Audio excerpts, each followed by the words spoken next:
السلام علیکم ناظرین، پروگرام صورتحال آپ کا میزبان عامر احمد عثمانی آپ کی خدمت میں حاضر ہے۔ ناظرین، قوموں کی زندگیوں میں کچھ دن بڑی اہمیت کے حامل ہوتے ہیں، وہ دن بہت تاریخی ہوتے ہیں، اور اس کی وجہ یوں ہوتی ہے کہ اس دن سے کچھ نسبتیں قائم ہوتی ہیں۔ لیکن یہاں یہ بات میرے اور آپ کے ذہن میں ہے کہ یہ دن یوں ہی نہیں تاریخی ہو جاتے، بلکہ اس دن کے تاریخی ہونے کے پس منظر میں بہت ساری داستانیں ہوتی ہیں، بہت لمبی ایک تاریخ ہوتی ہے۔ ہم برصغیر پاک و ہند کی اگر تاریخ کو اٹھائیں تو یہاں کی تحریک آزادی ہو، تحریک ریشمی رومال ہو یا تحریک ختم نبوت، ان تمام تحریکوں کے پیچھے آپ کو ایک بہت لازوال داستان اور قربانیاں نظر آتی ہیں۔ آج میں جس دن کا آپ حضرات کے سامنے ذکر کرنے لگا ہوں، میں اور آپ بہت خوش قسمت ہیں کہ یہ تاریخی دن ہم نے اپنی زندگی میں خود دیکھا، اور وہ ہے جناب 7 اگست 2023 بروز پیر۔ یہ وہ دن ہے کہ جس دن سینٹ آف پاکستان نے ناموس صحابہ و اہل بیت و امہات المومنین ترمیمی بل ایکٹ 2023 کو تمام جماعتوں کی متفقہ رائے سے منظور کر لیا ہے۔ ناظرین، یہ ایک بہت بڑا تاریخی کارنامہ ہے سینٹ آف پاکستان کا، یا پاکستان کی ایوان اعلیٰ ہو یا ایوان بالا، وہاں موجود ان تمام ممبران کا، اور یقیناً یہ تاریخ میں درج کر دیا گیا ہے، اور آئندہ آنے والی نسلیں اس کو بہت اچھے انداز میں اور اچھے الفاظ میں یاد کریں گی۔ میں نہیں بھولنا چاہتا یہاں اس تاریخی دن کے موقع پر ان لوگوں کو کہ جنہوں نے ایک مرتبہ پھر اس تحریک کو جلا بخشی، اور ان کے دم سے اس تحریک کو اللہ تبارک و تعالیٰ نے یہاں تک پہنچایا۔ کچھ لوگ ایسے ہیں جو آج ہمارے درمیان موجود نہیں ہیں، لیکن ان کی قربانیاں ہیں، داستانیں ہیں۔ آپ کو تحریک آزادی کے پیچھے اگر داستان نظر آتی ہے، تحریک ریشمی رومال اور تحریک ختم نبوت کے پیچھے اگر داستان نظر آتی ہے، تو یقین مانیں کہ گزشتہ کل جو بل پاس ہوا ہے اس کے پیچھے بھی بہت لوگوں کی داستانیں ہیں، لیکن کچھ لوگ اس میں بہت نمایاں ہیں، بہت واضح ہیں، شاید تاریخ ان کو کبھی نہ بھولیں۔ میں بھی انہی کا ذکر کرنے کے لیے آج یہاں بیٹھا ہوں۔ میرے ساتھ ڈاکٹر قاسم محمود صاحب تشریف فرمائیں۔ میں بجائے اس کے کہ خود اس طرف جاؤں، میں ڈاکٹر صاحب کی طرف آؤں گا۔ ڈاکٹر صاحب، بہت بڑا کارنامہ ہے پاکستان کی تاریخ کا، ایک ایسا دن گزشتہ کل گزرا ہے کہ جو شاید صدیوں یاد رکھا جائے گا۔ کیا کہیں گے اس موقع کے اوپر؟ آپ کے ظاہر ہے اس تمام معاملات میں آپ نے بڑا وقت گزارا ہے، بہت ساری چیزیں اونچ نیچ سب کچھ آپ نے دیکھا ہے۔ کیا لگتا ہے یہ جو تحریک جو کل سرخرو ہوئی ہے، ویسے تو یہ ظاہر ہے سرخرو ہی تھی، لیکن اس کو ایک قانون کی شکل دے دی گئی ہے، اس کے پیچھے آپ کو کیا قربانیاں نظر آتی ہیں؟ کون سی شخصیات ہیں جنہوں نے اس تحریک کو دوبارہ جلا بخشی اور اللہ تعالیٰ نے یہاں یہ ثمر عطا کیا ہے؟ بسم اللہ الرحمن الرحیم، حامد و مصلیٰ۔ سب سے پہلے میں صورتحال کے میزبان برادر مکرم عامر عثمانی صاحب کو ممنون ہوں کہ جب بھی کوئی اہم موضوع ہوتا ہے تو یہ اس میں بڑے اچھے انداز پر اس کو لیتا ہے اور قوم کی رہنمائی کے لیے اپنے بساط کے مطابق کوشش کرتا ہے۔ یہ گزشتہ کل کا جو معاملہ اور جو فتح اللہ نے پوری امت مسلمہ کو دی ہے، یہ ایک ایسے مسئلہ ہے کہ اس کو جس انگل سے آدمی کہتے ہیں کہ وہاں سے یہ دیوار ڈھا رہی تھی، گر رہی تھی، اور اللہ نے کرم کیا کہ کل ہمارے ایوان بالا نے اس تمام دیواروں کو ایک محفوظ قلعے میں پھر محصور کر لیا۔ میں اس موقع پر کیا آپ حضرات کو ایک تھوڑے سے مختصر انداز پر اشارتاً بتلانا چاہتا ہوں کہ ہم نے یہ چیز دیکھی ہے کہ پوری دنیا میں اس وقت فرقواریت کے جو ناسور اور اس کے اعتبار سے جو کچھ ہم یعنی اس کے اعتبار سے ہم جن اذیت سے دوچار ہوئے تھے اور جس تکلیف سے پوری امت دوچار ہے، وہ سب کے سامنے ہے۔ ہم بھی 3-4 عاشروں سے ان معاملات کو بڑے قریب سے سب نے دیکھا کہ مساجد،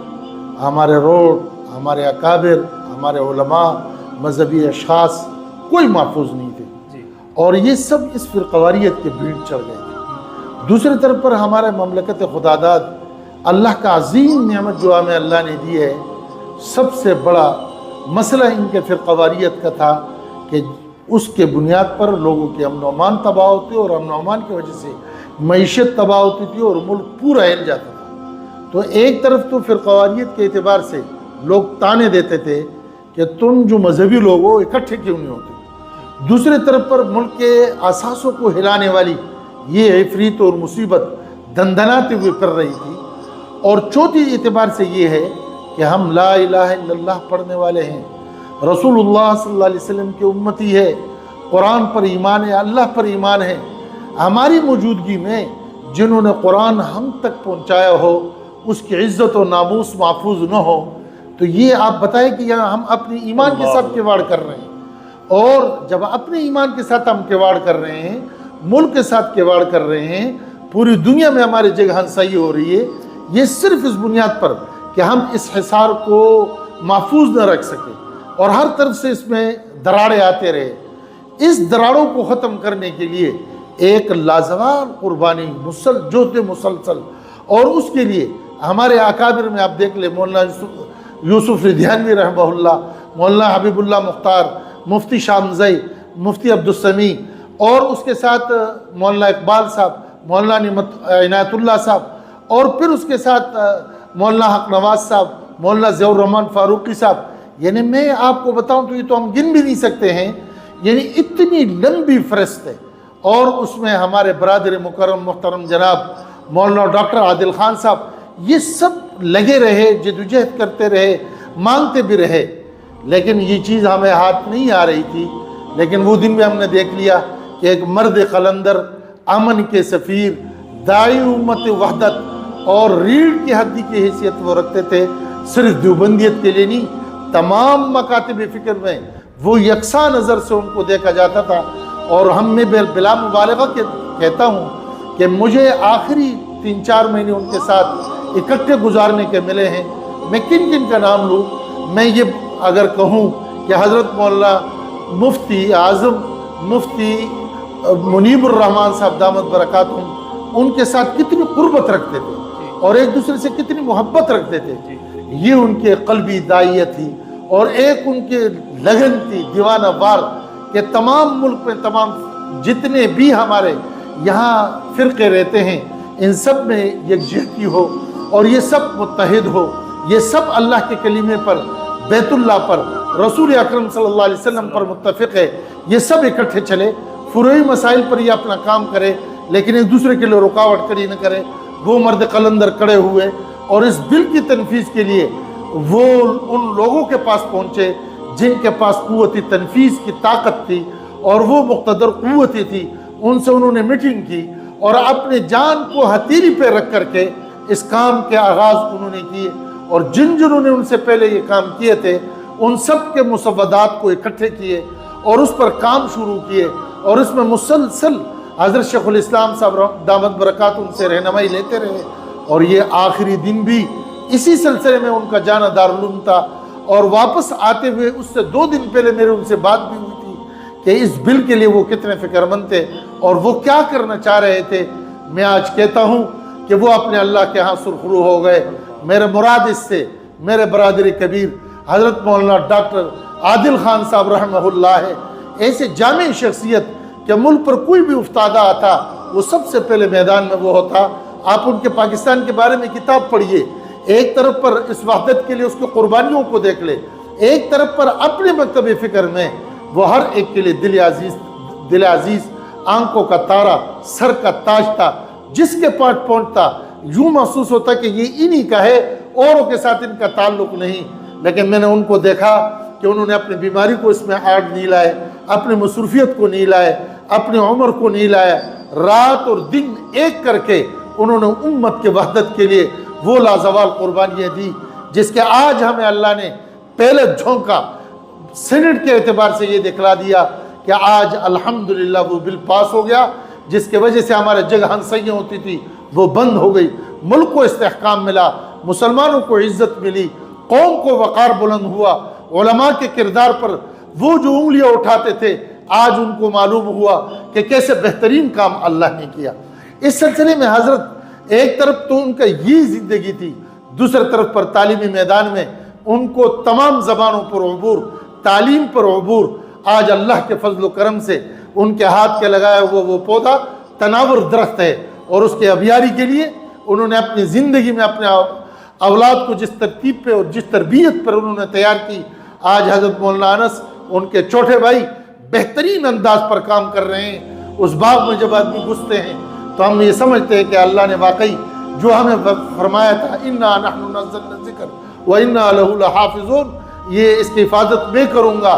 آج جس مسند پر استاد الکل حضرت مولانا سلیم اللہ خان صاحب رحمہ اللہ اور جس مسند پر شیخ الحدیث حضرت مولانا عادل خان صاحب ہوتے تھے، آج ان کے دونوں نوجوان بچے وہاں جلفہ افروز ہے اور قال اللہ اور قال الرسول کی صدائیں لگتی ہے، اس کا اجر بھی ان کو مل رہا ہے۔ تو دوسرے طرف پر پوری قوم کی وحدت اور صحابہ کی یہ عزت و عظمت کے تحفظ کے لیے جو قربانی انہوں نے کی تھی، اللہ نے ان کو قبول کر لیا۔ اس لیے اس کے قبر پر جا کر کے ہم نے ان کو مبارکباد دی اور کہا کہ قائد آپ گئے نہیں، آپ زندہ ہو، آپ کے کاموں نے آپ کو تا قیامت زندہ انشاءاللہ رکھا ہے۔ اور اس پر میں پوری قوم کے طرف سے حضرت مولانا عادل خان صاحب کو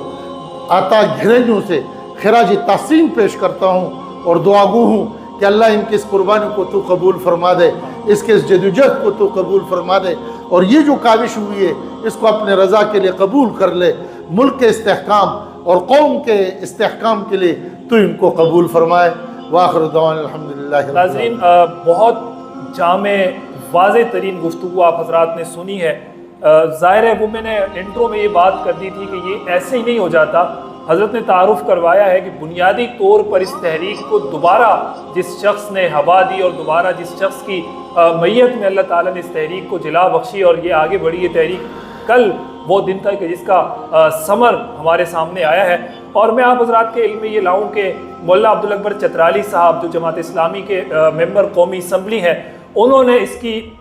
بنیاد اس وقت رکھی جب قومی اسمبلی میں اس بل کو پیش کر کے انہوں نے پاس کروایا۔ پھر میں ساتھ ساتھ بہت زیادہ ممنون و مشکور ہوں جناب سینیٹر مشتاق احمد خان صاحب کا کہ گزشتہ روز جب سینٹ کے اندر یہ بل پیش کیا گیا تو سب سے پہلے سینیٹر مشتاق صاحب نے اس کی تائید اور بھرپور حمایت کی اور اس کی اہمیت پر روشنی ڈالی۔ ساتھ ہی ساتھ میں مشکور ہوں جناب سینیٹر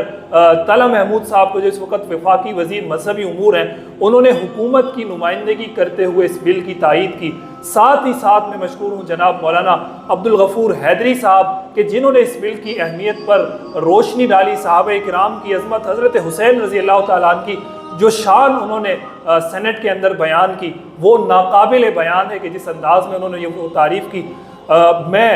ان سب کے ساتھ بہت زیادہ ممنون و مشکور ہوں جمعیت اہل حدیث پاکستان کے آزاد رکنیت سے منتخب ہونے والے سینیٹر جس شخصیت نے اس بل کو سینٹ کے اندر پیش کیا، جناب سینیٹر حافظ عبدالکریم صاحب۔ یہ ان کا کارنامہ ہے۔ حافظ صاحب، آپ نے کمال کر دیا ہے، آپ نے یہ بل پیش کیا، ہماری دیگر سیاسی مذہبی جماعتوں نے متفقہ طور پر اس کو منظور کیا، آپ سب تاریخ میں امر ہو چکے ہیں، آپ کو یاد رکھا جائے گا۔ آپ کی اس قربانی کو، اس جد و جہد، اس کوشش اور اس کاوش کو آپ دیکھیں، آپ کل ہوں یا نہ ہوں، لیکن یہ آپ بہت بڑا صدقہ جاریہ کا کام کر کے جا رہے ہیں۔ اس وطن سے، اس ملک سے اگر فرقہ واریت کا خاتمہ ہوگا تو یہ ثواب ڈائریکٹلی آپ کے کھاتے میں لکھا جائے گا، اور یہ بل اس فرقہ واریت کے خاتمے کے لیے سنگ میل کی حیثیت رکھتا ہے۔ میں سمجھتا ہوں کہ پوری قوم کو ان حضرات کا شکریہ ادا کرنا چاہیے۔ ہم نے ہمیشہ گلے، شکوے، نفرت آمیز باتیں اپنے حکمرانوں کے حوالے سے کی ہیں، لیکن جب آپ دیکھیں کہ اس طرح خیر کا کوئی کام ہو اور اس میں ملک کی بھلائی ہو، اسلامیان پاکستان کی بھلائی ہو، تو کھڑے ہو کر دونوں ہاتھوں سے سلوٹ پیش کریں ان لوگوں کو اور ان کے حق میں آواز بلند کریں کہ انہوں نے آج وہ تاریخی کارنامہ سر انجام دے دیا ہے۔ ساتھ ہی ساتھ ہم یاد کریں گے ان تمام لوگوں کو، مولانا ڈاکٹر عادل خان شہید رحمۃ اللہ علیہ، دیگر تمام اکابرین جنہوں نے ان قربانیوں میں اپنی قربانیاں شامل کی۔ میں یہی کہوں گا کہ ان سب کی روحوں کو مخاطب کر کے کہ آتی ہی رہے گی آپ سب کے انفاس کی خوشبو، گلشن آپ سب کی یادوں سے مہکتا ہی رہے گا۔ اجازت دیجیے، نیکسٹ ایپیسوڈ میں انشاءاللہ آپ سے ملاقات ہوگی۔ اللہ نگہبان۔